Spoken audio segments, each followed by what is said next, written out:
皆さんこんにちは。ソラベースへようこそ。私はこのチャンネルのオーナーソラノと言います。さあついにやってきました FF コラボ。素晴らしいアートやカードへの能力の落とし込みなど非常に盛り上がっていますね。日本を代表する RPG であるファイナルファンタジー、視聴者の方でも思い入れの深い方が多いんじゃないでしょうか。自分はね、これまでキングダムハーツの登場キャラとしてしか FF に触れてこなかったんですが、今回のコラボをね前に予習しようと今6の途中です。それだけでもね、これだけワクワクしてるんで、シリーズを通してプレイしてきた方はめちゃくちゃワクワクしてるんじゃないでしょうか。早速今回も統率者デッキをアップデしていくんですが、今回はエスパーカラーのサイオンズスペル、メイン統率者である魔女ヤシュトラルルを計1万円以内のカードでアップデしていきます。統率者であるヤシュトラさんは FF14 から登場。現行のオンライン RPG である14からということで、そのキャラ人気や口実する能力の強力さもあり、4つのデッキの中でも最も注目されていると言っても過言ではありません。というわけで今回もそのデッキを改造するのにおすすめのカードを紹介していくんですが、新規カード25枚に再録カードも全部新規アートという FF 世界を表現する素晴らしい力の入れっぷりなので、その素晴らしいデッキの世界観を崩さないよう、いつもよりねちょっとデッキに入れるカードは少なめにしてあります。ただし追加カードの関連カードも紹介していくんで、さらに改造したい方は入れてみるといいでしょう。また本当はね FF 関連の新規カードも入れたいんですが、まだカード公開中かつ値段も安定していないため、今回は全て既存のカードで改造しています。こちらはねご了承ください。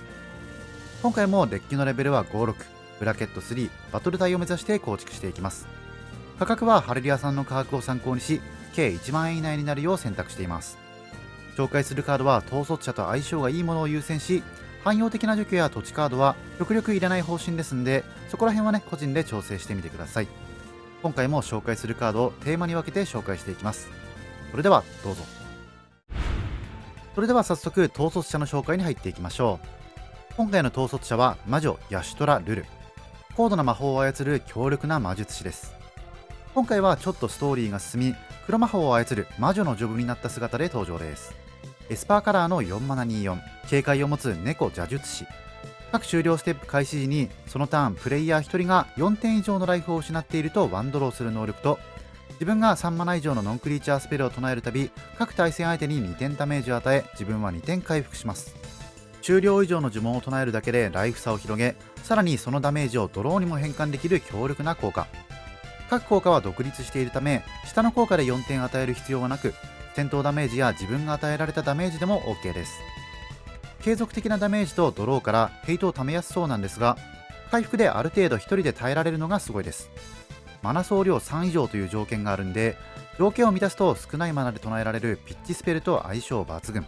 その他にもライフルーズではなくダメージなんで、ダメージを与えるたび反応する効果とも相性がいいですね。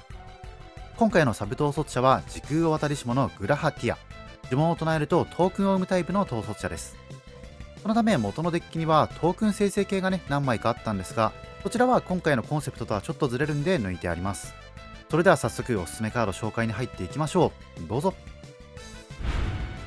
まずはヤシュトラを運用する上で重要になるピッチスペルやフリースペルの紹介。ピッチスペルは条件を満たせば無料で唱えられる呪文。フリースペルは使ったマナが戻ってくる呪文です。巻き直し。フリースペルの4マナ打ち消し。実質0マナで何でも打ち消すことができます。同系統のカードとしてクリーチャー以外になった代わりに3マナの巻き戻しも存在しています。打ち消しを重視するならそちらも採用してみてはいかがでしょうか。水没。対戦相手が森、自分が島をコントロールしていれば0マナでクリーチャーをデッキトップにバウンス。緑がいない対戦だと悲しみを背負いますが、それ以外では非常に強力です。デッキトップに戻す効果は単純にその場しのぎだけではなく、相手の次のドローを潰すのと同義です。誤った指図。青のカードを追放すると無料で唱えられる対象変更呪文。ヤシュトラを守るにも打ち消しから守るにも使えます。青いカード追放のピッチスペルには意志の力や否定の力など強力な打ち消しも存在しています。意志の力はゲームチェンジャーカードですが、持っているなら使ってみてもいいでしょう。徴用。手札から青のカード2枚を追放すると無料。クリーチャーでない呪文のコントロールを得ます。手札を2つも消費し、唱えている呪文しか対象にできず、クリーチャーではない呪文じゃないとダメ。非常に条件が厳しいですが、相手の切り札に合わせて使えば一気に形勢逆転もあり得る面白いカードです。巣は7マナとかなり重いんで、相手の意表をつく使い方ができると強力ですね。完璧な策略。統率者をコントロールしていると無料で唱えられる C21 初出の統率者ピッチサイクルの白。このカードは自分の全クリーチャーにそのターン中破壊不能を与えます。このサイクルで他に使えるのは青の打ち消しと黒の除去。両方強力ですがお値段が可愛くないですね。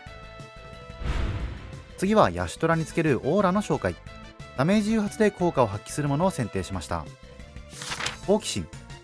つけた対象が対戦相手1人にダメージを与えるたびドローする1マナオーラ。ヤシトラならダメージが誘発するたびに各対戦相手分最大3ドローできます。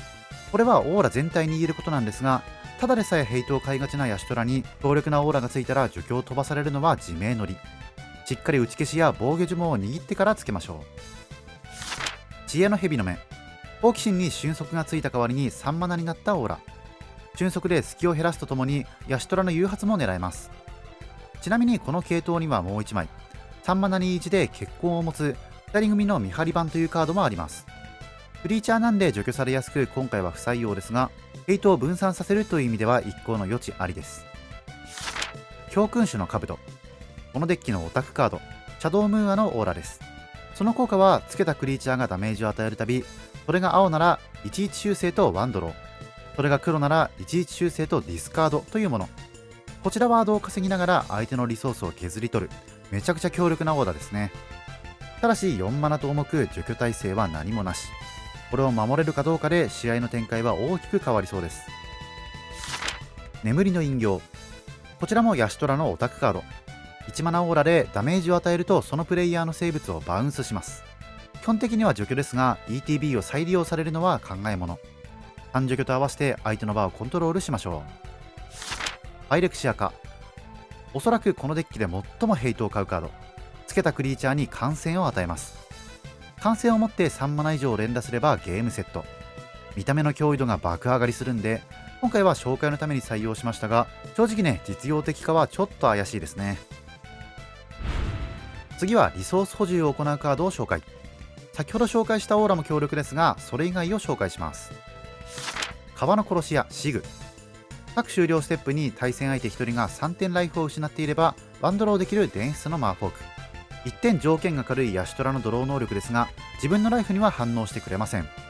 シンプルに2つ目のドローソースとして運用するのがいいでしょう。ジン・ギタクシアス。ヤシトラと同じく3マナ以上のノンクリ呪文でドローする5マナ55、5法2の青のホームガン。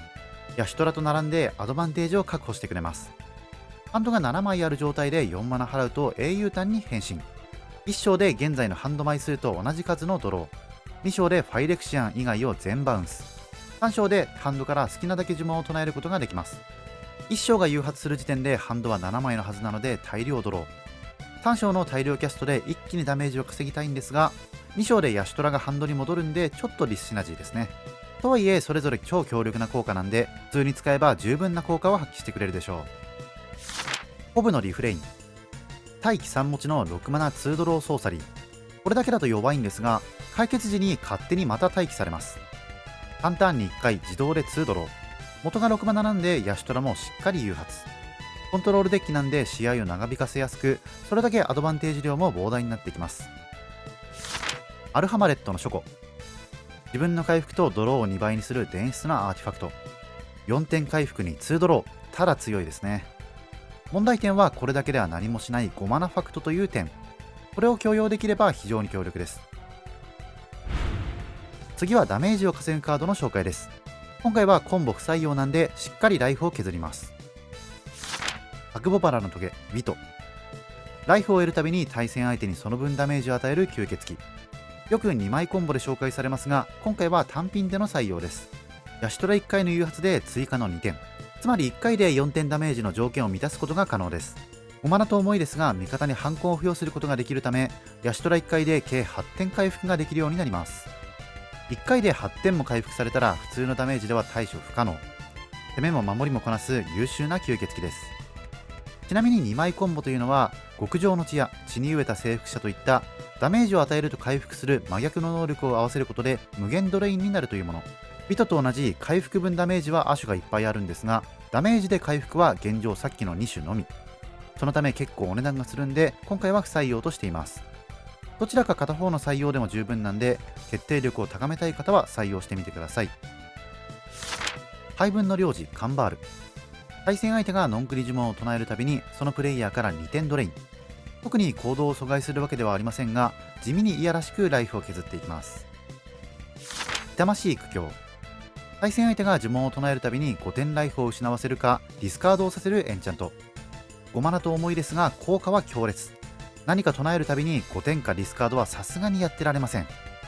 ヘイトぶち上がり間違いなしなんで、置くときは慎重に。序盤に置けてしまうと魔王戦間違いなしです。ノーンの別館。白のファイレクシアマナ2つを持った5マナのファクト。プロパガンダや亡霊の牢獄のように攻撃してくる相手にマナの支払いを要求します。お題は1体につき白のファイレクシアマナ1点。払おうと思えば払える量なのが実に絶妙で、4点ダメージ誘発につながりやすいという利点があります。ダメージで相手の攻撃を止めるカードとしてはドラゴン使いシビトリなんかもいますね。プラスでクリーチャー1体ごとに2点支払いを要求する効果。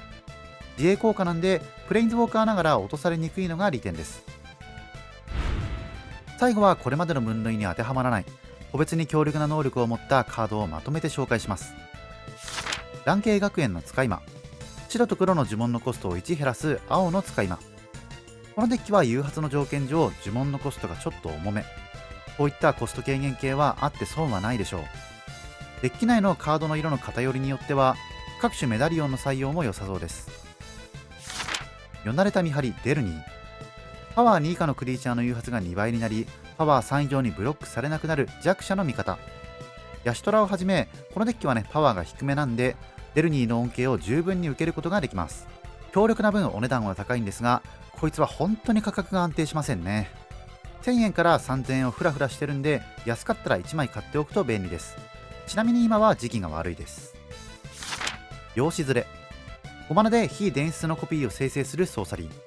反復がついてるんで1枚で2回分誘発が可能です。ヤシトラってヤシトラと相性がいいんで、1回の誘発で4点ダメージの条件を満たせるようになります。反復で増えればさらに強いですよね。あとはそれらを守ってれば勝手に勝てそうです。非伝説のコピーを生む呪文としてはソーサリーのイレニカスの不快な複製や千の顔の逆島、語り物逆島などもいいですね。ヤシトラ軍団を作りましょう。最新の起源オヘルパクパテク。インスタントに反復を与える神。単純にアド的にもヤシトラの誘発的にも反復は相性最高です。インスタント限定なんで構築によって強さが変わりますが、43飛行と戦闘でも悪くないスペックなのが嬉しいです。呪文滑り。呪文や能力の対象をこれ自身に変更するファクトクリーチャー。能力の起動にはファイレクシアマナ1マナが必要です。単純にヤシトラを守るために有用なんですが、面白いのが能力を空打ちできる点。正確には空打ちではないんですが、誰もライフを失ってない時はこれで自分から4点支払えます。結構痛いですが十分回復できていればありな選択。ちなみに対象変更については必ず一度ウィキを読んでおきましょう。屠殺。唱えるとき追加で4点ライフを支払うとハンドに戻ってくるバイバック持ちの黒の除去。昔の除去らしく黒を対象に取れず、さらに4マナとお世辞にも強い除去とは言えません。しかしこのデッキで使うのであれば何度でも使える4マナ全員2点ダメージ付きキャントリップ除去に大変身。ここまで来ると4マナとはいえさすがに強力。これを連打してるだけでコントロールできてしまいますね。他にもハンド2枚を捨てるバイバック打ち消しの禁止など何度でも使えるカードは特に相性最高。元から入っている邪竜の目のように落ちの落ちた後ハンドに戻るカードなんかもいいですね。ここら辺はもっと研究のしがいがありそうです。さていかがだったでしょうか。魔女ヤシトラルル1万円アップデでした。現行人気オンライン RPG である FF14 から来ただけあって強力なスペックを持つ統率者。強力で高額なピッチスペルと相性抜群ということで値段的にちょっときついかなと思いましたが、ヤシトラ自身のスペックの高さと合わせて問題なく1万円以内で構築できました。今回は値段やブラケットの関係上コンボはなしですが、やはりフィニッシュ手段は欲しいところ。途中で紹介した極上の地コンボは2枚無限コンボですが、パーツが重くちょうどいい強さです。もっと強化してみたいという方は組み込んでみてはいかがでしょうか。もちろんね、もっと強力なピッチスペルをガンガン入れてブラケット4を目指すのもいいですね。